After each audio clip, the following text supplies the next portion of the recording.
예, 안녕하세요. 예, 일주일간에 뵙죠. 아침에 문제 다 푸셨나요? 예, 다 푸셨나요? 그러면, 지난주에 이제 도시개발법 했는데, 도시개발법 이제 다시 보죠. 자, 오늘 그 OX 문제요. 자, 1번 보겠습니다. 계획관리 지역의 도시개발구역을 지정할 때에는 도시개발구역을 지정한 후에 개발계획을 수립할 수 있다. 맞는 내용이죠? 예, 당연히 맞는 내용입니다. 자, 우리가 일반적으로 계획을 세우고 구역을 지정하는 게 일반적인 모습인데, 구역을 지정하고 개발 계획을 세울 수도 있다. 자, 맞는 내용이고요. 자, 두 번째, 지정권자는 도시개발 사업을 환지 방식으로 시행하려고 개발 계획을 수립하거나 변경할 때 도시개발 사업의 시행자가 국가나 지방자치단체인 경우에는 토지 소유자의 동의를 받아야 된다.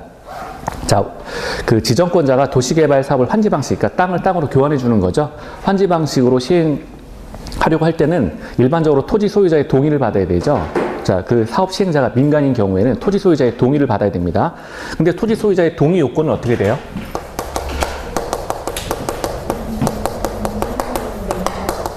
그렇죠. 자, 총수가 얼마예요? 총수가? 네? 네, 그렇죠. 총수 2분의 1. 그리고 면적은 총수 면적이 3분의 2고, 그렇죠?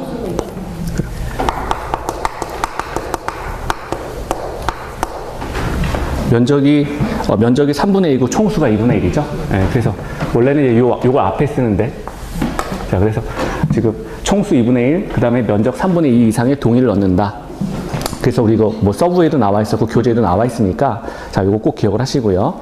자, 그런데 이때 시행자가 국가나 또는 지방자치단체인 경우에는 이런 토지 소유자의 동의를 받을 필요가 없죠. 시행자가 민간인 경우에는 토지 소유자의 동의를 받아야 되고요. 시행자가 민간이 아닌 국가나 지방자치단체인 경우에는, 그러니까 공공이죠.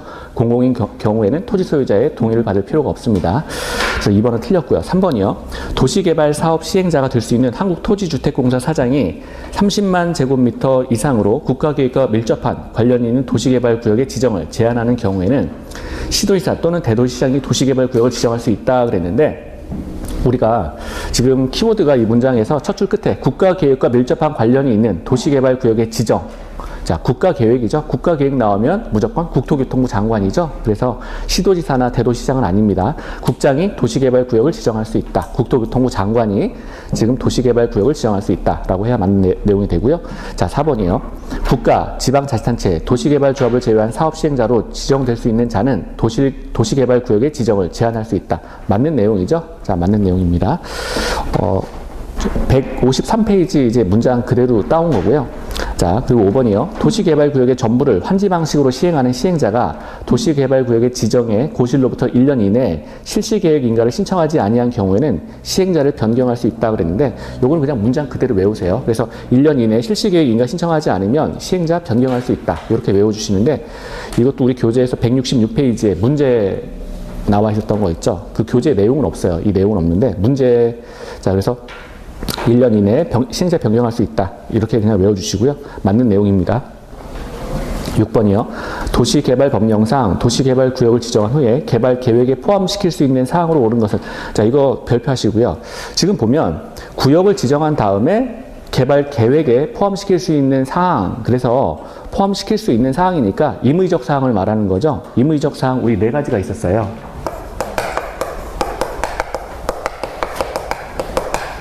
뭐였죠? 우리 두 문자 따서 세단 비세 이렇게 외웠었죠? 자, 세는 뭐예요? 세입자 주거 안정 대책. 그렇죠? 세는, 자, 세입자 주거 안정 대책. 자, 다는 단계별 사업 추진 계획이죠? 다는 단계별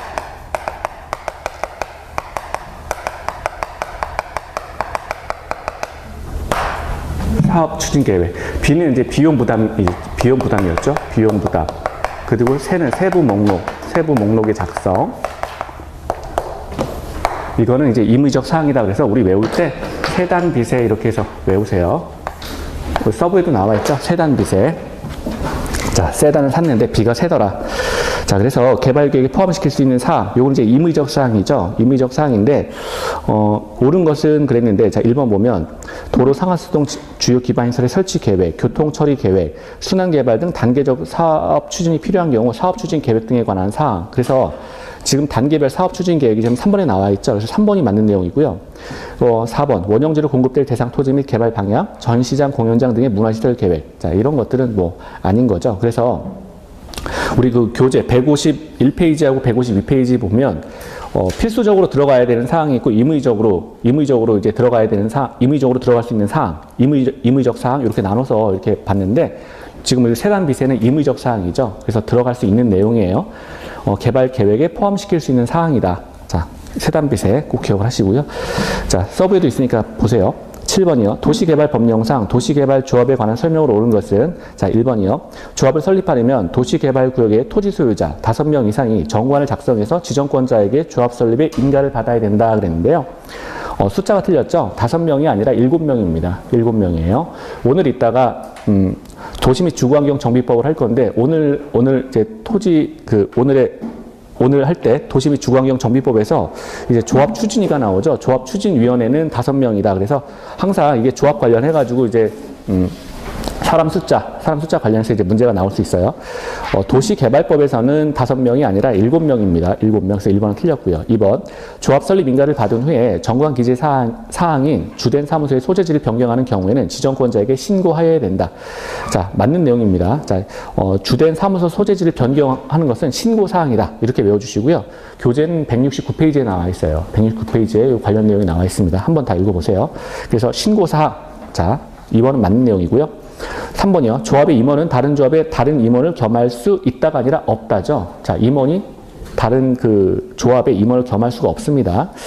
자, 임원이에요. 임원이 겸할 수 없다라고 하는 것이고요. 4번이요. 조합에 대해서 도시개발법에서 규정한 것 이외에는 민법 중 재단법인에 관한 규정을 준용한다. 법인의 종류는 사단법인이 있고 재단법인이 있죠. 그러면 재산을 관리하는 게 이제 재단법인이란 말이에요. 지금 조합 같은 경우에는 재단법인에 관한 규정을 준용하는 것이 아니라 사단법인, 민법 중 사단법인에 관한 규정을 준용하게 됩니다. 자, 5번이요. 조합인 시행자가 행한 처분에 대해서 행정심판을 제기할 수 있다. 행정심판을 제기할 수 있다가 되는 거죠. 없다가 아니라 있답니다. 자, 8번이요. 도시개발법령상 도시개발 조합 총회의 권한 중 대의원회가 대행할 수 있는 사항으로 옳은 것은 자, 우리 교재에 173페이지 하나 적어 놓으시고요. 173페이지에는 대행할 수 없는 사유가 나왔어요. 대행할 수 없는 사유. 자, 그래서 우리가 외워야 되는 거는 대행할 수 없는 사유를 외우라고 말씀을 드렸죠. 대행할 수 없는 사유. 자, 거기 보면은 조합의 합병 또는 해산에 관한 사항, 그리고 이번에 개발계획의 수립, 그리고 환지계획의 작성, 조합장의 선임 이런 것들은 1, 2, 3, 4번은 묶으셔서 이건 대행할 수 없는 사유입니다. 대행할 수가 없어요. 그런데 이제 실시계획의 변경 5번 이거는 이제 대행할 수 있는 겁니다. 그래서 이거 우리가 공부하실 때 대의원회가 대행할 수 없는 사항 해가지고 외우세요. 요 1, 2, 3, 4번이 대행할 수 없는 사안이죠. 자, 9번이요. 도시개발법상 수용 또는 사용 방식에 의한 도시개발 사업으로 조성된 토지 등을 수의계약 방법으로 공급할 수 없는 경우는 조금 지역적인 문제인데요. 1번이요. 토지의 규모 및 형상, 입지 조건 등에 비추어서 토지 이용 가치가 현저히 낮은 토지로서 인접 토지 소유자 등에게 공급하는 것이 불가피하다고 시행자가 인정하는 경우. 자, 지금 보면 문제가 수의계약 방법으로 공급할 수 없는 경우를 말하는 건데요. 자, 지금 시행자가 지금 이거 우리가 내용을 잘 모른다고 하더라도 시행자가 만약에 인정을 했다. 지금 시행자가 토지를 공급할 수 있는 자인데 이 자가 수의계약이니까 이제 자기가 어떤 일정한 계약에 따라서 자기가 토지를 공급할 수 있을 것 같죠? 자, 그래서 1번은 일단 맞는 내용이에요. 1번은 수의계약 방식으로 공급할 수 있는 겁니다. 시행자가 인정하는 경우는 수의계약 방식으로 인정이 가능하고요. 토지 공급이 가능하고요. 2번이요. 고시된 실시계획에 따라서 존재하는 시설물의 유지관리에 필요한 최소한의 토지를 공급하는 경우. 자, 최소한의 토지를 공급하는 경우. 이렇게 되면 그러니까 시설물 유지 관리에 필요한 최소한의 토지를 공급한다. 이러면 꼭 반드시 필요한 사항이잖아요. 필요한 사항이니까 이 경우에도 시행자가 이제 정할 수 있다. 이렇게 볼 수가 있고요. 3번이요. 토지 상환 채권에 의해서 토지를 상환하는 경우. 이것도 일단 상환 채권이라는 일정한 권리 관계에 의해서 토지를 이제 돌려주는 거니까 이런 경우에도 이제 뭐 당연히 토지를 공급할 수 있습니다. 자, 그런데 4번 보면 330제곱미터 이하의 단독 주택 용지를 공급하는 경우 그랬는데 우리가 그 330제곱미터 이하의 단독주택 용지를 공급하는 경우는 추천 방식에 의한다 그랬어요. 우리 서브에도 나와 있죠. 그래서 추천 방식으로 하는 경우가 네 가지 경우가 있었어요. 자, 추천 방식에 의한다. 국민주택 규모 이하의 주택건설 용지, 주택건설 용지. 첫 번째가 이제 주택건설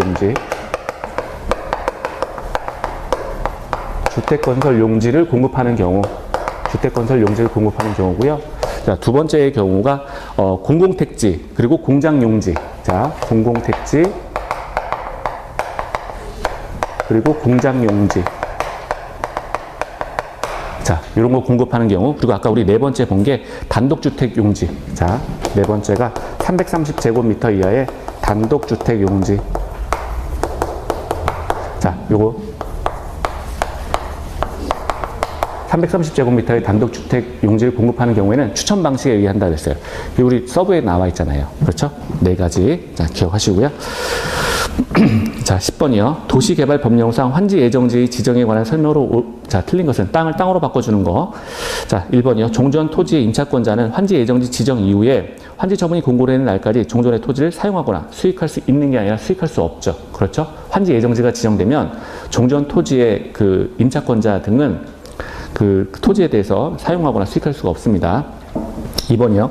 종전의 토지에 대한 임차권자가 있는 경우 해당 환지 예정지에 대해서 해당 권리의 목적인 토지 또는 그 부분을 아울러 지정해야 된다. 환지 예정지가 지정되면 종전의 권리는 다 환지 예정지 쪽으로 이전하게 되는 거죠. 그래서 마찬가지로 지정하여야 된다. 맞는 이야기고요. 3번이요. 환지 예정지를 지정한 경우에 해당 토지의 사용에 장애가 될 물건이 그 토지에 있는 경우 토지의 사용을 시작한 날을 따로 정할 수 있다. 맞습니다. 장애물 치워줘야 되죠. 장애물 치워주고 사용하라 라고 해야 되는 거니까 사용을 시작할 날을 따로 정할 수가 있습니다. 네 번째요. 시행자가 도시개발 사업의 시행을 위해서 필요한 경우에는 도시개발구역의 토지에 대해서 환지 예정지를 지정할 수 있다. 맞는 내용입니다. 시행자가 환지 예정지 지정하는 거죠. 맞고요. 5번이요. 도시개발 사업 비용을 충당하기 위해서 환지 예정지를 채비지의 용도로 지정할 수 있다. 맞습니다. 채비지는 이제 공사 비용을 마련하기 위해서 팔아서 쓰는 땅이라 그랬어요. 그래서 사업 시행자가 환지 예정지를 채비지의 용도로 지정할 수가 있습니다. 자, 맞는 내용이고요. 그래서 1번이 틀린 거네요. 틀린 거 찾는 거니까. 자, 여기까지 보시고 그 다음에 오늘은 도시 및 주거환경 정비법 이제 나가도록 하겠습니다. 법이 많이 바뀌었죠. 법이 많이 바뀌어가지고 아예 추록으로 나왔어요. 추록으로 나왔으니까 그 예전 거 책 그거는 그냥 안 보셔도 됩니다. 법이 지금 처음부터 다 나와 있는 거라서 추록으로 보세요. 추록으로 보시고요. 아니요. 서브는 똑같고요. 네, 똑같고요. 네. 서브는 제가 바뀐 건 나눠드렸죠. 예, 그래서 그대로 보시면 되고요. 이 추록으로, 교재 내용을 이제 추록으로 이제 보시면 됩니다. 기본 교재, 기존에 갖고 계신 두꺼운 책 그거 말고 추록으로 보시면 되고요. 자, 도시 및 주거환경 정비법 볼게요. 도대체 어떤 법이냐? 첫 번째, 이 도시 및 주거환경 정비법의 의의를 보면은요, 이 제목에 법 이름에 다 있어요. 첫 번째는 이제, 도시의 기능을 증진시키고요. 그리고 뭐 뻔한 이야기지만, 그러니까 도시의 기능을 증진시키고 주거 환경이 불량한 지역을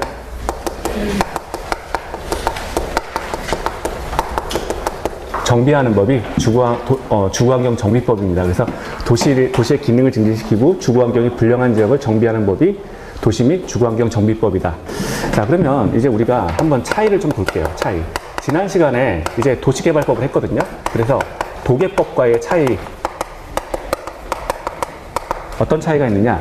우리 도시개발법 지난주에 했었는데 잠깐 보면은 도시개발법은 이런 거였죠.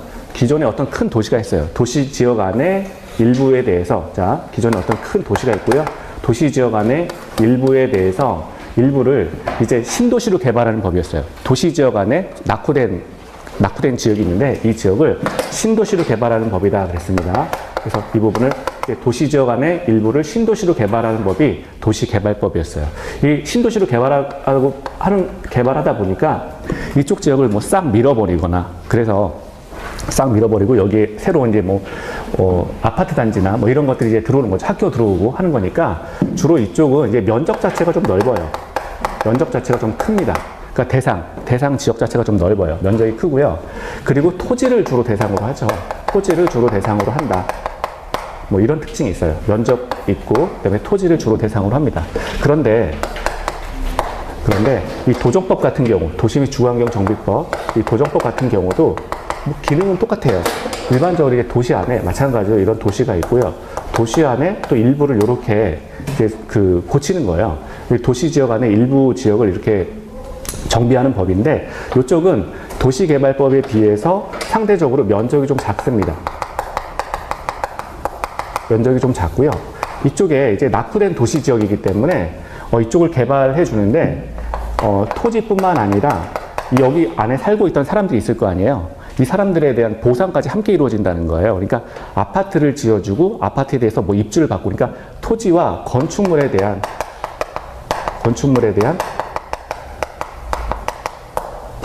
분양 측면까지 함께 이루어지는 거죠. 그래서 이쪽을 우리가 평면적 계획이라고 하고요. 이쪽을 입체적 계획이라고 그래요. 입체적 계획.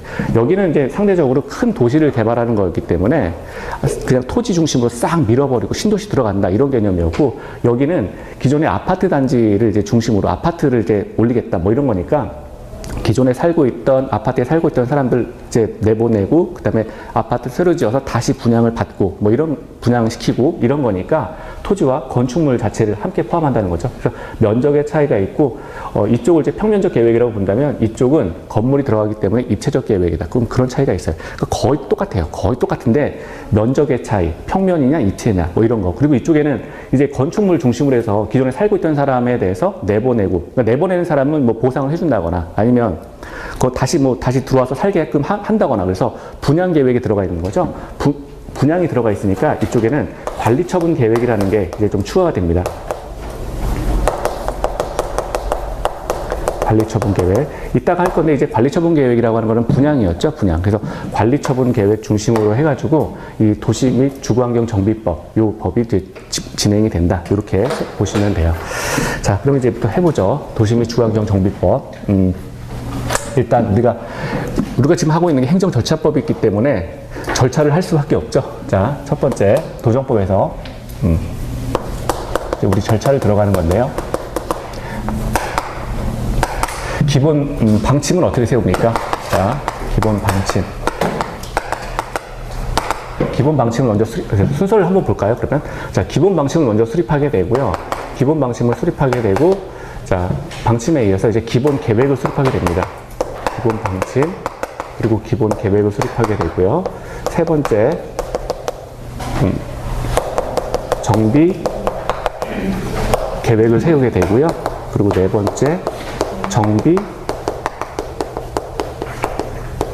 구역을 수립하게 됩니다. 정비 구역을 이제 지정하는 거죠. 정비 구역을 지정하게 됩니다. 그리고 정비 구역을 지정하게 되면 마지막으로 사업을 시행한다라고 하는 거죠. 사업 시행. 사업 시행 방식으로 이렇게 크게 5가지의 단계로 이렇게 진행을 하게 됩니다. 기본 방침 세우고, 기본 계획 세우고, 정비 계획 세우고, 정비 구역 지정하고, 그리고 사업 시행한다. 자, 이렇게 세우게 되는데, 기본 방침부터 한번 볼까요? 일순환 한번 했으니까 혹시 기억나시면은 같이 하세요. 자, 기본 방침은 누가 세웁니까? 모든 부동산 공법에서 방침을 세운다라고 하는 거는 가장 힘센 자가 세우는 거죠. 국토교통부 장관이 세웁니다. 자, 국토교통부 장관이 이제 방침을 수립하게 된다. 기본 방침을 이제 국장이 수립을 하게 되고요. 몇 년 단위로 할까요? 10년 단위로 수립을 하게 되죠. 자, 10년 단위로 수립을 하게 됩니다. 10년 단위로 수립을 하게 되고요.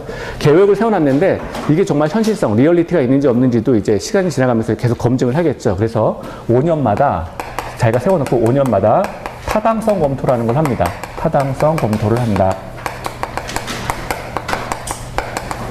5년마다 타당성 검토를 진행한다라고 하는 게 기본 방침이에요. 기본 방침. 기출문제 같은 경우는 기본 방침은 항상 국장이 수립한다. 요 정도 선에서 그냥 출제가 돼요. 지문 하나로 나오는 거는 요 정도 선에서 나옵니다. 그럼 이제 기본 계획을 볼게요. 기본 계획. 기본 계획은 첫 번째, 우리 한 3가지 정도 봐야 되는데요. 기본 계획에서 첫 번째. 기본 계획의 수립권자는 누구냐? 자, 우리 항상 보면은 공법에서 이제 사람 이름이 문제인데, 지금 도정법 하고 있는데 일단 이거 먼저 정리를 하고 가세요. 기본계획 같은 경우는 이제 5명이 수립을 하게 됩니다. 기본계획 세우고 이제 이걸 바탕으로 해서 정비계획을 세우는데요. 이것도 5명이 수립을 하게 돼요. 그리고 정비구역을 이걸 바탕으로 정비구역을 지정하죠. 이거는 6명이 한다. 그래서 5, 5, 6으로 진행된다. 이렇게 요거 먼저 기억을 하시고요. 그럼 수립권자가 지금 우리 기본계획이 이제 5명이 수립한다 그랬는데 5명이 누구냐? 자, 보겠습니다. 특별시장, 광역시장, 특별자치시장, 특별자치도지사, 자, 그리고 시장까지 나오는 거죠. 시장까지 해가지고 이제 총 5명이서 도시 및 주거환경 정비법에 있어서의 기본 계획을 수립하게 됩니다. 5명이 되는 거예요. 5명. 자, 근데 여기서 이제 조심할 게 하나가 있죠. 두 번째. 지금 여기서 5명이 이렇게 수립을 하게 되는데 시장이 수립하는 경우에는, 자, 요거는 좀 예외적인 거니까 시장이 수립하게 되는 경우에는, 자, 누구의 승인을 받아야 돼요? 도지사의 승인을 받는다. 도지사의 승인을 받는다. 시장이 수립하는 경우는 도지사의 승인을 받아라. 도지사의 승인을 받는다. 요거 하나 또 기억을 하시고요. 자, 그리고 기본 계획도 우리 기본 방침과 마찬가지로 기본 방침에 있는 걸 그대로 이제 끌고 내려와요. 그래서 기본 계획을 세울 때에도, 자, 세 번째, 여기 보고가 똑같네. 자, 세 번째, 기본 계획도 10년 단위로 수립을 하게 되고요. 그리고 5년마다 타당성 검토를 한다. 타당성 검토에 들어간다. 이렇게 좀 정리를 하시면 돼요. 그러면 여기서 이제 기본 계획을 살 수 있는 건 다 한 거예요. 기본 계획. 그냥 외우셔야죠. 그냥 외우시는 수밖에 없어요. 예. 자, 두 번째 이제 정비 계획을 보겠습니다. 정비 계획. 우리가 기본 방침을 바탕으로 해서 기본 계획을 세우고 기본 계획을 또 기반으로 해서 정비 계획이라는 걸 세운다라고 하는데, 자, 정비 계획도 마찬가지로 한 3가지 정도 이렇게 보시면 돼요. 첫 번째, 그럼 정비 계획의 수립권자는 누구냐? 자, 수립권자. 정비 계획 수립권자는 이제 5명이라고 그랬죠. 5명인데요. 이 사람도 이 5명인데, 정비 계획 같은 경우는 우리가 기본 계획은 우리가 큰 자가, 자, 큰 자가 수립한다 그랬는데 정비 계획은 작은 자가 수립한다. 이렇게 좀 기억을 하세요. 작은 자 5명인데, 요 위에서 하나, 둘, 셋, 넷, 5명이었잖아요.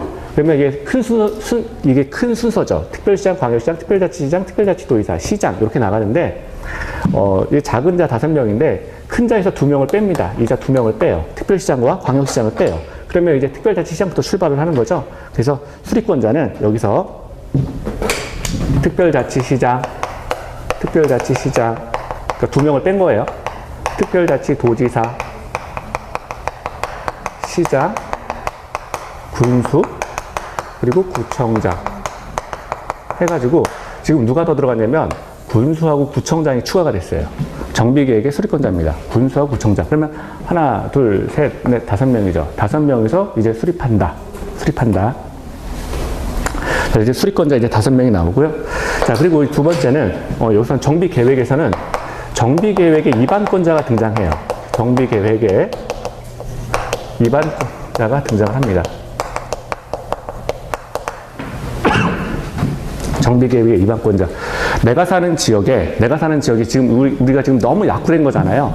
내가 사는 지역 이쪽이 너무 낙후됐으니까 이 지역에 아파트 좀 놔주고 좀 도로 좀 놔주고 좀 사람 좀 살 수 있게 개발 좀 시켜줘라 라고 이제 요구할 수 있는 자가 정비계획의 입안권자예요. 그러니까 입안을 요구하는 거예요. 이 법률 좀 제발 만들어줘 라고 이제 정비계획 좀 세워줘 라고 이제 요구할 수 있는 자, 그 자가 이제 정비계획의 입안권자인데요. 누가 될까요? 이 지역에 땅을 가지고 있는 자가 그런 요구를 할 수 있겠죠. 그래서 토지 소유자입니다. 토지 소유자가 누구를 대상으로 하느냐?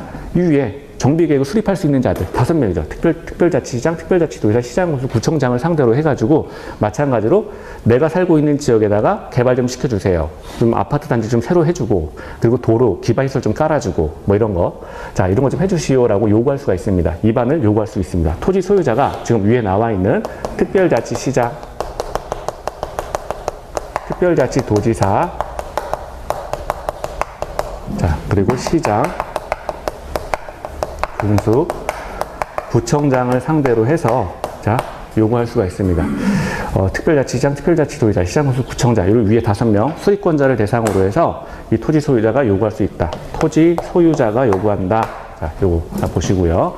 자, 그리고 세 번째는 이번에는 정비 계획에 대해서 지정 신청할 수 있는 자가 있어요. 정비 계획에 대해서 정비 계획 하시오라고, 정비 계획 설치해 주시오, 정비 계획 만들어 주시오라고 정비 계획에 대해서 자, 지정을 신청할 수 있는 자가 있습니다. 자, 신청할 수 있는 자 누구냐? 일정한 권리를 갖고 있는 자죠. 이 군수하고 구청장이에요. 군수하고 구청장. 자, 그래서 군수하고 구청장은 요거는 특별한 거니까, 조금 특이한 거니까 군수하고 구청장이 여기에는 없지만 자, 특별시장과 그리고 광역시장을 상대로 해서 정비계획 지정해 주시오라고 신청할 수가 있습니다.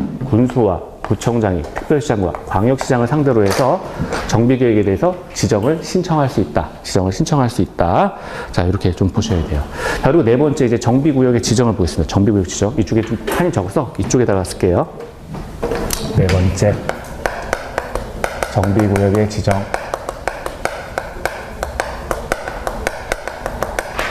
자, 정비구역의 지정이요. 우리 정비구역 지정은 아까 6명이라고 그랬죠? 6명. 지금 첫 번째 우리가 살펴봐야 될 게 정비구역의 지정권자입니다. 정비구역의 지정권자. 자, 정비구역의 지정권자 6명이다. 아까 우리 6명이다 그랬어요. 자, 6명 써볼까요? 위에서부터 특별시장, 광역시장, 특별자치시장, 특별자치도지사, 시장, 군수. 그러면 하나, 둘, 셋, 넷, 다섯, 여섯 명 됐죠? 정비구역에 대해서 지정할 수 있는 자가 6명입니다. 지정권자, 특별시장, 광역시장, 특별자치시장, 특별자치도지사, 시장, 군수까지 해서 정비구역을 지정할 수가 있습니다. 정비구역. 자, 두 번째는 그러면 정비구역을 지정했을 때 이자들에 의해서 정비구역이 지정이 되면 어떤 효과가 발생하느냐? 자, 정비구역을 지정하게 되면 이 지역은 자, 지구단위 계획이 수립된 걸로 보는 거예요. 그래서 지구단위 계획구역과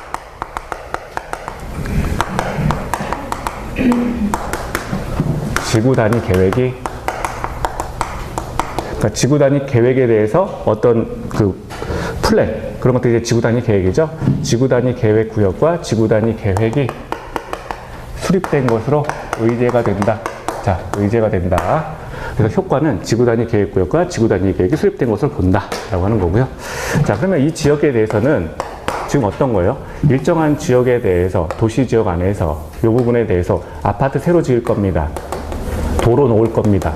뭐 이런 거예요. 도로를 예를 들어서 여기 4차선을 놓을 겁니다. 뭐 이런 계획들이 이렇게 수립된 거니까 토지를 공적으로 이용한단 말이에요. 토지를 공적으로 이용하는 거니까 여기 만약에 갑소유의 땅이 있다고 하더라도 갑소유가 이만큼이 내 땅인데 내 마음대로 할 수 있지? 라고 이렇게 생각할 수 있겠지만 토지의 사적 이용에 대해서 이제 금할 수밖에 없다는 거죠. 토지를 앞으로 이 지역 전체에 대해서 토지를 공적으로 이용하는 그런 계획이 잡혀 있기 때문에 토지를 사적으로 이용할 수가 없습니다. 그걸 우리가 행위제한이라고 하죠. 행위제한. 그래서 정비구역을 지정하게 되면 행위제한이 발생하게 됩니다. 행위제한.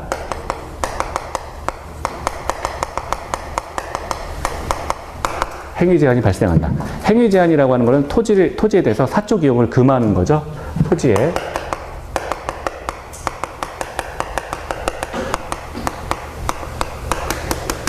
사적 이용을 제한하는 겁니다. 토지의 사적 이용을 제한하는 행위 제한이 이제 발생하게 되는 거죠. 행위 제한은 뭐가 있느냐? 자, 도시개발법에서는 뭐가 있었죠? 도시개발법도 마찬가지죠. 도시개발법도 이것도 싹 밀어버리고 뭔가 이제 큰 도시에 신도시를 이제 건설한다라고 하는 거였는데 여기 만약에 갑이 이거 내 땅인데? 라고 하더라도 어차피 근데 이게 이 갑소유의 토지를 다 포함을 해가지고 신도시를 개발하는 거니까 당신 땅이지만 당신 땅이라고 마음대로 하지 마세요 라고 하는 거라는 거. 당신 마음대로 하지 못하게 하는 거죠.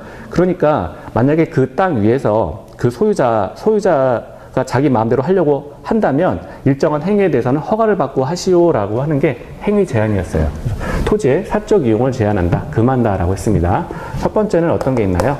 건축물의 건축.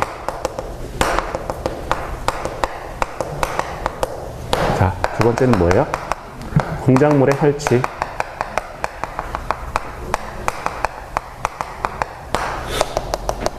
세 번째는 뭐예요? 토지의 형질 변경. 지금 원래 다 알고 계시지만 내가 안다는 걸 보여주려고 말씀 안 하시는 거죠? 네. 네. 토지의 형질 변경. 그렇죠. 토속의 채취. 예. 토지 분할. 그 다음에 1개월 이상 물건 쌓기.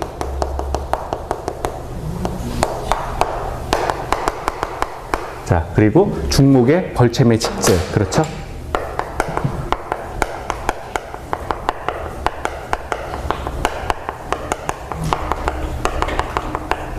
자, 우리가 행위 제한이 이렇게 지금 이제 7가지가 나왔어요. 7가지가 나왔는데, 자, 보세요. 우리가 그래서 두 문자 따서 외우기로 했었죠? 건, 공, 토, 싸. 여기까지는 뭐였어요? 여기까지는 국계법. 국계법에서의 행위 제한이었어요. 국계법. 어떤 지역이 국계법의 적용을 받게 되면 그 지역에 대해서는 토지를 공적으로 이용하는 부분이 발생하기 때문에 자기 소유라고 하지만 자기 거라고 하더라도 그 위에서 건축물을 건축한다거나 공작물을 설치한다거나 토지의 형질 변경을 한다거나 토속의 채취, 토지의 분할, 또 1개월 이상 물건을 쌓게 되면 허가를 받고 하라라고 그랬습니다. 그래서 국계법의 적용을 받을 때는 건공, 토싸 이런 그 허가 사유가 이제 발생을 했고요. 도시개발법은 어때요? 우리가 지금 세 번째 법을 하고 있는데 두 번째 법이 도시개발법이었어요. 도시개발법에서는 하나가 더 들어서 중목의 벌채매 식재 이걸 할 때에도 허가를 받고 하라라고 그랬습니다. 그렇죠?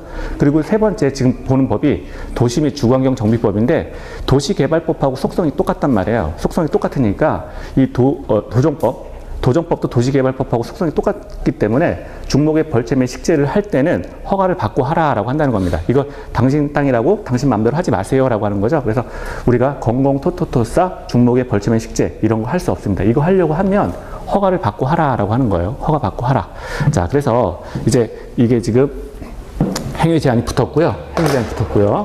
그래서 국계법은 6가지, 그리고 도시개발법으로 오면서 중목의 벌채매 식재, 도정법에서도 7가지 중목의 벌채매 식재가 붙어있다. 그래서 요거 도시개발법과 도정법에서 7번째 중목의 벌채매 식재, 나무 심고 나무 베는 거 이런 거 함부로 하지 마세요라고 하는 거죠.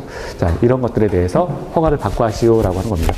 자, 그리고 행위 제한, 그리고 네 번째. 그러면 이제 네 번째를 보면 지금 정비구역을 지정했을 때 보는 거예요. 행위 제한이 따라 붙고요. 자, 그런데 정비구역이 지정되기 전에 이미 난 이 지역에 대해서 여기 아파트 지을 거야, 아니 뭐 어떤 건축물 지을 거야, 뭐 10층짜리 건물 하나 짓겠어라고 해가지고 이미 공사에 착수한 자가 있어요. 자, 그래서 네 번째는 이제 기득권 보호를 봐야 됩니다. 기득권 보호. 기득권이라고 하는 말 자체가 이미 일정한 권리를 취득한 자, 이 자를 우리가 기득권자라고 하잖아요. 이미 권리를 득한 자, 얻은 자를 이제 기득권자라고 합니다. 자, 그러면 이제 기득권 보호는 뭐냐? 정비구역이 지정되기 이전에 이미 땅 파서 난 여기 10층짜리 건물 지을 거야. 그래서 임대료 받아야지 라고 생각하고 열심히 땅 판 자가 있다는 거예요. 자, 그럼 그 자들은 어떻게 할 거냐? 이미 공사에 착수한 자가 있다면 공사에 착수한 자가 있다면 이 자에 대해서는 이런 자들은 30일 내 신고하고 공사를 계속하시오라고 한다는 거예요. 그래서 이미 땅 팔았는데 그럼 다시 원상복구 시켜야 되나? 그런 거 아니라는 거죠. 이미 그 공사에 착수한 자가 있다면 그대로 공사 계속하시오. 단 30일 내에 신고하시고, 지금 정비구역이 지정된 날로부터 30일 내에 신고하시고, 그리고 공사 계속하시오라고 해서 이자들의 권리를 보호해 준다는 거예요. 그래서 공사 그냥 계속하세요라고 10층짜리 건물 지어서 임대료 받으세요. 정말 꿈 같죠? 저도 살면서 목표가 정말 건물주는 얼마나 좋을까 막 이런 생각하는데, 네, 정말 부러운 것 같습니다. 네, 살다 보면 그냥 인생이 빛이에요. 아침에도 여기 형사소송법 선생님하고 이제 와서 얘기를 하는데, 저 인생이 빛이구나 막 이런 얘기밖에 안 합니다. 그래서 그분도 막 그런 얘기 하세요. 본인도 학교 다니고 공부할 때 뭐 은행에 대출을 받거나 인생에 빚이 있다거나 이런 걸 한 번도 생각해 본 적이 없대요. 저도 그러거든요. 다 그렇지 않으세요? 네. 근데 살다 보면 그게 아니더라고요. 그래서 자, 아침에도, 아니 왜 우리 윗집은 그 아침에도 애들이 그렇게 막 뛰는지. 원래 제가 그 지금 살고 있는 집에만 그냥 여기서 그냥 그 집 주변이, 저 그냥 아파트 사는데, 그 되게 조용하고 좋아요. 집 앞에 폭포도 있고 그래가지고, 이렇게 여름에 물 틀어주고 그래가지고 되게 좋거든요. 그래가지고, 근데, 그리고 윗집에는 전에는 그 집에 그 아파트 이사 올 때, 제가 저 2층에 사는데, 그 이사 올 때, 그 이 건물이 다 노인들만 산대요. 그래가지고, 아, 그러냐고. 그래가지고, 진짜 왔네. 다 노인들만 사는 거예요. 그래가지고, 아, 이제 좋다. 그래서 더 이상 뭐 이사 안 가겠다는데, 올해 초에 이제 젊은 부부가 이사를 왔는데, 애가 둘인데, 와, 아침부터 저녁까지 뛰는데 뭐, 대책이 없습니다. 그래서, 아, 내가 이사 가야지. 그래가지고. 근데 아침에, 그런데 요새 또 조용했어요. 제가 뭐 맨날 밤에 들어가니까 잘 몰랐는데, 아침에 또 막 7시 됐는데, 7시부터 막 뛰더라고요. 그래서, 와, 이사 가야 되겠구나. 인생이 복잡하다. 뭐, 아무튼 그랬습니다. 기득권 보호까지 받고요. 자, 그 다음에 5번째, 정비구역을 지정하게 되는데, 일정한 이유에 의해서 정비구역이 해제가 되는 경우가 있어요. 해제가 되면 어떻게 될 거냐. 해제는 이제 원상복구죠. 원래 민법에서도 해제는 이제 원상복구입니다. 해제가 되면 어떻게 될 거냐. 자, 정비구역 지정 이전으로 환원됩니다. 돌아간다는 이야기예요. 자, 그래서 정비구역 지정 이전 상태로 환원이 됩니다. 환원이 된다. 자, 이게 첫 번째고요. 또 하나는 효과가 주거환경 해제가 되면 주거환경 관리사업구역으로 지정이 가능해진다. 지정이 가능해진다. 자, 그래서 주거환경 관리사업구역으로 지정이 가능해진다. 자, 요 정도 이렇게 보시면 돼요. 그래서 지금 지정권자 효과, 행위 제한, 기득권 보호, 해제까지 이렇게 좀 살펴본 겁니다. 자, 그래서 요게 끝나게 되면 이제 본격적으로 사업에 시행하게 됩니다. 사업을 시행하게 된다. 자, 사업을 시행하게 된다. 그러면 이쪽에 이제 지우고 사업 시행을 좀 볼게요. 사업 시행.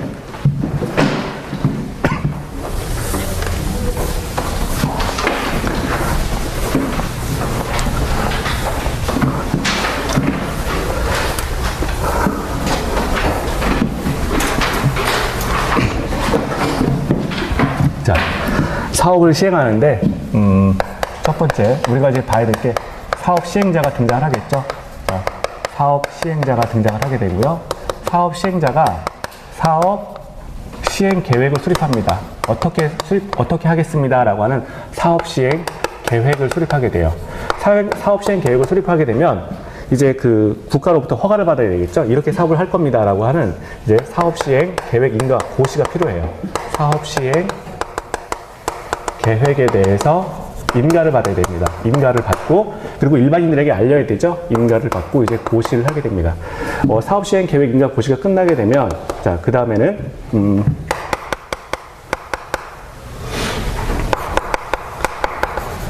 분양 통지, 그리고 공고라고 하는 이제 절차를 거치게 되고요. 이 지역에 아파트 지어서, 아파트 지을 거니까 여기에 이제 들어오실 사람들은 이제 이렇게 좀 봐주세요 라고 해서 분양 통지 공고를 하게 되고요. 그리고 이게 끝나게 되면 분양 신청을 받습니다. 분양 신청을 받습니다. 자, 분양 신청을 받게 되고요. 그리고 분양 신청을 다 받은 다음에 관리처분 계획, 관리처분 계획에 대해서 또 인가 고시를 하게 됩니다. 이 관리처분 계획이라고 하는 건 한마디로 말해서 분양 계획이에요. 아까 우리가 그 도시 지역 안에 일정 지역을 이렇게 개발하는 건데, 원래 이 지역에 아파트에 살고 있던 사람, 낙후된 아파트에 살고 있던 사람에 대해서 이 사람에게 내보냈다가 여기에 새로운 아파트 지어 놓고 다시 뭐 들어올 사람, 뭐 분양 신청 받겠습니다라고 하는 거거든요. 그래서 분양 신청을 받게 되면 분양 신청을 받은 다음에 관리처분 계획이라고 하는 거는 이 아파트를 정말 갑에게 줄 건가, 을에게 줄 건가. 그래서 한마디로 분양 계획을 수립하는 걸 말하는 거예요. 그래서 관리처분 계획 인가 고시라고 하는 것은 분양 계획이다라고 하는 것이고요. 이제 분양 계획에 대해서 인가 고시가 끝나게 되면 이 지역에 대해서 이제 지금 아파트 아직 짓기 전이니까 이제 철거를 들어가는 거죠. 자, 철거. 자, 철거에 들어가게 됩니다. 철거에 들어가게 되고요. 자, 철거를 하게 되면, 철거를 하고 사업을 시행하는 거죠. 사업을 시행하게 되고요. 그리고 이제 공사가 완료가 됩니다. 공사 완료. 아파트 지었다. 이런 얘기죠. 공사 완료하고. 그러면 이제 그 건물이 안전한지 불안한지 이제 검사를 해야 되죠. 그게 이제 준공검사예요. 준공검사. 그래서 준공검사에 대해서 이제 인가를 받게 되고요. 그리고 이제 소유권 이전 고시를 해야 됩니다. 소유권 이전 고시. 자, 누구에게 이제 소유권을 넘겨주겠다. 소유권 이전 고시를 하게 되고요. 그리고 소유권 이전을 하게 되고, 마지막으로 소유권 이전 행위는 이제 등기를 통해서 이제 완성이 되는 거죠. 소유권 이전 고시, 소유권 이전, 그리고 등기라는 순서를 거치게 됩니다. 이게 사업 시행의 절차예요. 전체 사업 시행의 절차. 이거를 다 외울 필요는 없습니다. 이걸 다 외울 필요는 없어요. 그냥 이런 순서대로 진행이 된다. 그러니까 조금 이해를 하시면 되는데, 이제 보시면 우리가 이런 지역이 있는데, 이 지역에, 그러니까 도시 지역 안에 일부분이 이렇게 그러니까 이걸 그냥 도시 지역 안에 일부분이라고 할게요. 일부분인데, 이 지역에 보면 아파트가 이렇게 있는데, 아파트가 너무 오래되고 너무 낙후됐다는 거예요. 그리고 길도 막 되게 꼬불꼬불하다는 거죠. 길도 막 되게 꼬불꼬불해가지고 뭐 차량이 다니기도 너무 힘들고 뭐 이런 거예요. 이런 거니까 사업 시행자가 들어가서 이 지역에 대해서 좋은 아파트를 짓겠습니다. 그리고 길도 뭐 예쁘게 이렇게 반듯하게 뭐 4차선으로 예쁘게 지어주겠습니다. 이러한 사업 시행 계획을 세운다는 거죠. 사업 시행 계획을 세우고, 그거에 대해서 사업 시행자가 세운 거니까 국가한테 당연히 허가를 받아야 되겠죠. 그게 인가예요. 근데 우리가 인가라고 하는 말은 뭐였냐면, 속성은 허가였는데, 이게 토지를 공적으로 이용하는 거, 좋은 목적으로 이용하는 거니까 그때 단어는 허가라는 말 대신에 인가를 쓴다 그랬죠. 그래서 이런 이렇게 통행로를 확보하고, 뭐 차량 통행 뭐 이런 걸 유지하고, 주거의 안정 이런 것들을 위해서 도로를 몇 차선으로 하겠다. 뭐 이런 것들이 이제 사업 시행 인가 고시가 됩니다. 자, 인가를 받고 그다음에 이것들 이제 국민한테 또 알려야 되겠죠. 그래서 고시라는 이제 절차를 거치게 됩니다. 사업 시행 인가 계획, 인가 그리고 고시를 거친다. 그러면 이제 일단 이게 계획, 머릿속에만 있는 계획이니까 뭐 도면을 작성하고 뭐 이렇게 해가지고 이제 이 지역에 이제 아파트 들어올 겁니다라고 하는 거니까. 여기 들어오실 사람들은, 여기 원래 살던 사람들을 이렇게 내보내야 되겠죠? 원래 내보냈다가 나중에 아파트 지은 다음에 다시 들어와서 사세요라고 하는 거니까 분양을 통지하고 이제 공고를 해야 돼요. 아파트 지을 거니까 여기 들어오실 사람들 이제 한번 봐주세요라고 해서 분양 통지하고 이제 공고를 하게 됩니다. 그리고 분양 신청을 받는 거죠. 분양 신청.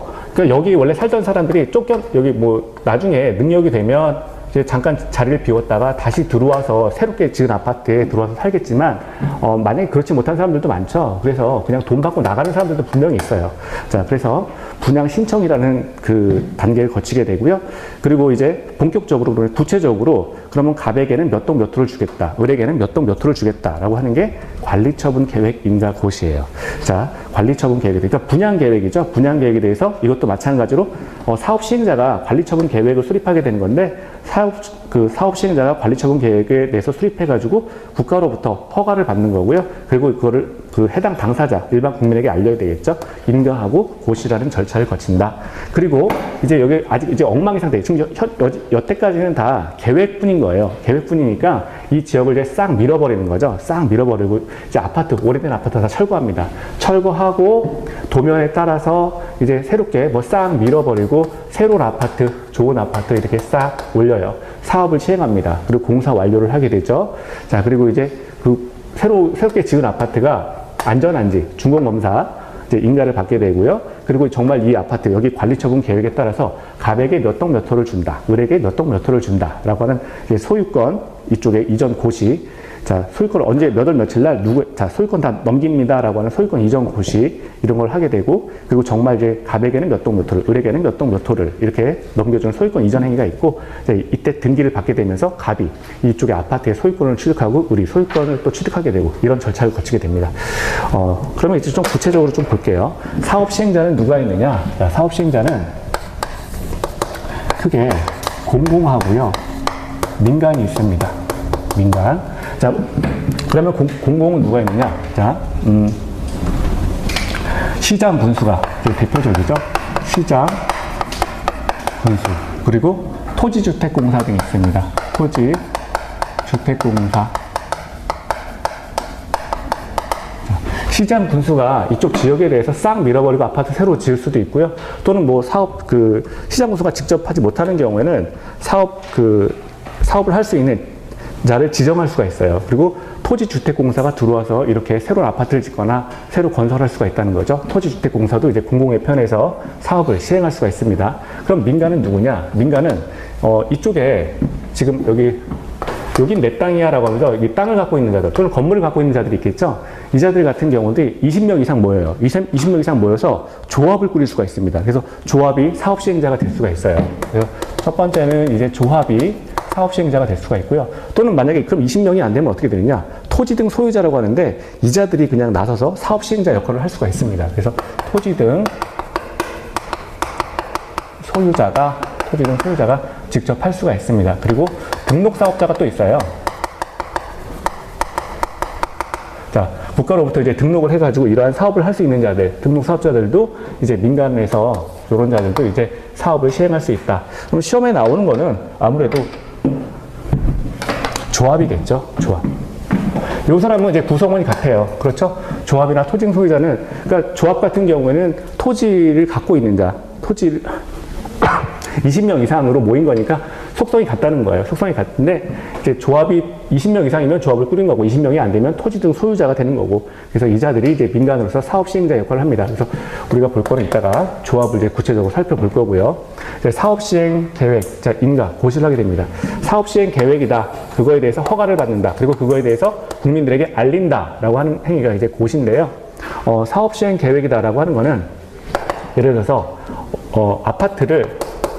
아파트를 이 지역 전체라면 어느 지역에 뭐 예를 들어서 뭐 가지구, 나지구 뭐 이런 식으로 해가지고 아파트를 어디에 건설하겠다라고 하는 거, 그리고 도로를 몇 차선으로 건설하겠다라고 하는 것들이 자, 사업 시행 계획입니다. 그런 것들에 대해서 국가에게 허가를 받고 그리고 일반 국민에게 알린다라고 하는 거예요. 그러면 사업 시행 계획에 대해서 인가 고시. 사업 시행 계획 자체는 누가 세워요? 이거는 사업 시행자가 세우는 거죠. 사업 시행자가 사업 시행 계획에 대해 수립하게 되면 그거에 대해서 인가해주고 고시하는 건 누구냐면 시장하고 군수가 됩니다. 시장과 군수가 이제 인가하고 고시를 해준다라고 하는 거죠. 인가하고 고시해준다. 자, 그리고 이제 분양 통지하고 공고를 하는 건데, 자, 이 지역에 대해서 아파트 지어가지고 이제 아파트 지을 거니까 자, 한번 보세요라고 해서 분양 통지를 하는데, 분양 통지를 누가 하느냐? 분양 통지 공고를 누가 하느냐? 사업 시행자가 합니다. 사업 시행자가 누구에게 하느냐? 원래 이 지역에 살고 있던 토지 소유자한테 한다는 거예요. 토지 소유자한테. 이렇게 바뀔 거예요 라고 해서 사업 시행자가 토지 소유자에게 분양을 통지하고 공고를 하게 됩니다.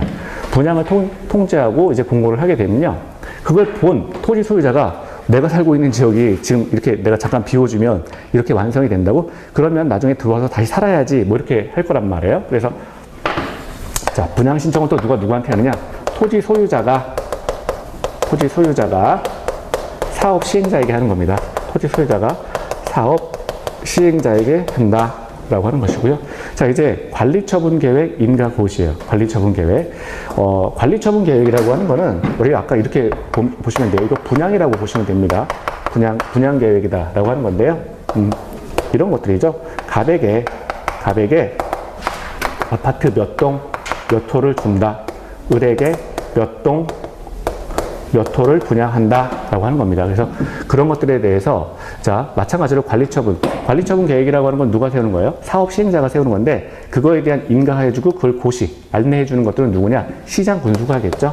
시장 군수가 마찬가지로 인가, 고시를 하게 됩니다. 관리처분 계획 자체는 사업 시행자가 하는 거예요. 근데 그거에 대해서 인가하고 고시해주는 거죠. 자, 갑과 을에게 몇 동 몇 호를 분양하겠다. 그리고 여태까지는 이제 머릿속에만 있던 도면상에만 존재하는 계획이었어요.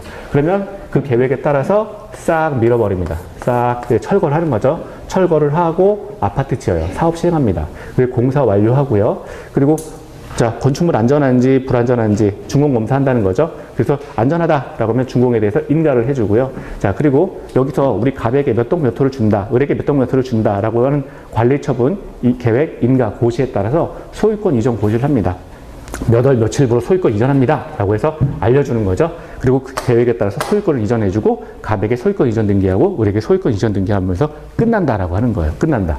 그러면 자, 보세요. 원래 어떤 지역이 있는데, 낙후된 지역인데, 여기 거지 같은 아파트. 자, 사실 저는 그 아파트에 살아본 적이 없어가지고 제가 20대 때 꿈이 뭐였냐면 아파트에 살아보는 게 꿈이었어요. 네, 20대 말까지 아파트에 한 번도 살아본 적이 없어요. 그래가지고 정말 아파트에 살아보고 싶었거든요. 근데 이제 지금은 근데 지금은 아파트 사는 게 너무 싫어요. 그냥 그래서 마당 있는 집에 살고 싶다. 왜냐면 개를 좋아해서 개를 기르고 싶은데 마당 있는 집이 너무 비싸요. 와 이거 정말 그래서 로또에 붙어야 사나? 막 이런 생각하고 있습니다. 다시요. 그러면 여기 지금 이제 엉망인 상태의 아파트가 막 이렇게 있었는데 이 엉망인 상태의 아파트에 대해서 이제 이 지역에 살고 있는 사람들을 이제 여기를 싹 이제 잠깐 내보내고 그리고 새로 공사를 해가지고 다시 들어올 사람은 받고요. 아니면은 내보낼 사람은 내보낸다라고 하는 게 이제 관리처분 계획이에요. 그게. 그래서 한마디로 분양 계획이다. 이렇게 정리를 하시면 됩니다. 자, 그래서 이런 순서대로 이렇게 진행을 하게 되는 건데요. 자, 우리 서브노트 한번 볼까요? 서브노트 보시면 24페이지죠? 24페이지 보시면 자, 이제 절차입니다. 절차. 절차 어쩔 수 없이 그냥 다 이렇게 보셔야 되죠. 자, 기본 방침. 우리 아까 봤던 거고요. 국장이 세운다. 10년 단위로 5년마다 타당성 검토한다. 기본 계획을 세운다. 자, 수리권자는 특광, 특특, 시장까지 5명이다. 5명. 그리고 시장이 세우면 도지사의 승인을 받는다. 그리고 이것도 마찬가지로 10년 단위로 5년마다 타당성 검토에 들어간다. 정비계획을 보면, 자, 거기 보면 혹시 가로주택 정비사업은 제외라고 나와 있으면 이건 지워버리세요. 이거 법이 바뀌어가지고 이거 없어졌습니다, 이제. 자, 지워버리시고요. 정비계획 수리권자요. 5명이죠. 5명인데, 그 제일 큰 사람 2명 빼고, 여기서 아까 정비계획에서 요거 작은 자가 5명이 세운다 그랬잖아요. 작은 자 5명이. 그래서 원래는 이쪽에 기본계획은 특별시장부터 출발해가지고 위에서 5명 들어갔는데, 요 2명 빠지고 이제 세 번째, 특별자치시장부터 수리권자가 되는 거예요. 작은 자가 세우는 거니까. 특별자치시장, 특별자치도지사, 시장군수, 구청장 이렇게 세우는 거죠. 자, 수립을 하게 되고요. 정비계획의 입안권자. 자, 내가 살고 있는 지역에 정비계획 좀 수립해 주시오라고 이제 제안할 수 있는 자가 있는데요. 토지 소유자입니다. 이 자가 그 위에 5명, 특별자치시장, 특별자치도지사, 시장군수, 구청장을 상대로 입안 제안할 수 있다. 자, 그리고 입안 절차는 나중에 시간 되시면 그냥 보셔도 됩니다. 그리고 정비계획의 지정 신청이 있는데 지정해 주시오라고 요구하는 거죠. 일정의 권한을 갖고 있는 자가 이제 신청할 수 있는 건데 군수하고 구청장이 가장 큰 자, 그러니까 가장 작은 자가 가장 큰 자를 상대로 해서 특별시장과 광역시장을 상대로 해가지고 정비계획의 지정을 신청할 수 있습니다. 계획에 따라서 정비구역을 지정하는 거죠. 그 지정권자가 6명으로 바뀐다. 꼭 기억하시고요. 특별시장, 광역시장, 특별자치시장, 특별자치도지사, 시장 또는 군수입니다. 자, 지정권자가 6명. 효과는 지구단위 계획구역과 지구단위 계획으로 의제가 된다. 그렇죠? 우리 지구단위 계획이라고 하는 건 하나의 단지를 만드는 계획이라고 그랬습니다. 그래서 아파트 단지가 들어가고 그리고 학교가 들어가고 그러니까 학교라면 초, 중, 고등학교 이런 것들이 들어가고 그 다음에 거기 예를 들어서 제1종 근생, 제2종 근생, 그래서 슈퍼마켓, 그 다음에 각 작은 병원들, 이런 것들 들어가고, 그래서 그 지역 안에서 모든 생활할 수 있는 것들, 그런 것들이 이제 지구단위 계획 구역이었어요. 그리고 그것에 필요한 계획이 지구단위 계획입니다. 자, 그런 것들이 설정된 것으로 본다라고 하는 게 이제 효과였고요. 토지를 이제부터 공적으로 이용하는 게 정비구역이니까 행위 제한이 따라 붙겠죠. 그래서 건축물의 건축, 공작물의 설치, 토지의 형질 변경, 토석의 채취, 토지 분할, 그리고 1개월 이상 물건 쌓기, 여기에 중목의 벌채 및 식재 이런 것들을 할 수가 없습니다. 이런 것들에 대해서는 허가를 받고 해야 된다라고 하는 것이고요. 그 밑에 허가를 받지 않고 할 수 있는 것들이 있죠. 거기 3번이요.